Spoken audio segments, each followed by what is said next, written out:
Telugu big boss ఎవరైతే ఈ Telugu big boss కి రివ్యూస్ చెప్తున్నారో మీరందరూ రివ్యూస్ ఆపేసిండి. ఎందుకమ్మా నాకు అర్థం కావట్లేదు. బిగ్ బాస్ లో 15 మంది సభ్యులు ఉంటే 15 మందికి పిఆర్లు ఉన్నారు. ఒక్కొక్కరికి ఒక్కొక్క పిఆర్ ఉన్నారు. మీ వాళ్ళ గురించి మీరు సెల్ఫ్ డబ్బాలు కొట్టుకుంటున్నారా కానీ జెన్యున్ గా రివ్యూస్ చెప్తున్నారా?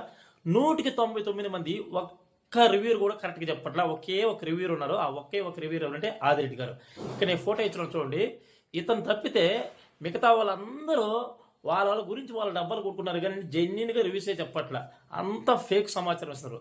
పొరపాటుని ఎవరైనా ఆ బిగ్ బాస్ షో కానీ ఆ ఎపిసోడ్గా చూడకపోతే మీరు చెప్పేటి కానీ వింటే నిజంగా ఓట్లు ఎవరికి వేయాలో కూడా తెలియకుండా ఎవరికి పడితే ఓట్లు వేస్తారు. కనీసం ఆదిరెడ్డి గారిని చూస్తేనా మనం ఆ ఎపిసోడ్ కానీ ఆ లైవ్ చూడకపోయినా కూడా కనీసం ఓకే ఇతను కరెక్ట్గా చెప్తారని చెప్పి నమ్మొచ్చు. ఎందుకంటే నాకు అర్థం కాదు, కొంతమంది నిజంగా ఓవర్గా ఉన్నారు. ఎవరైనా ఎలిమినేట్ అయిపోతే అబ్బాయి వెళ్ళిపోయాడు ఎందుకు నాకు అర్థం నస పుట్టిస్తున్నారు సోషల్ మీడియాలో. మీరు రివ్యూస్ ఆపేసి పిఆర్లను పెట్టుకోండి, తెలుగు పిఆర్లను పెట్టుకోండి. చెత్త మొహలారి మీరు ఎందుకు రివ్యూస్ చెప్తున్నారు? ఆదిరెడ్డిని చూసుకుని నేర్చుకోండి, ఆదిరెడ్డిని చూసుకుని సిగ్గు తెచ్చుకోండి. జిన్నెను చెప్తున్నాడు, డబ్బులు తీసి పక్కన పెట్టండి, కనీసం మాటే కదా, ఆ మాట కూడా చెప్పకుండా అది కూడా ఫేకేనా?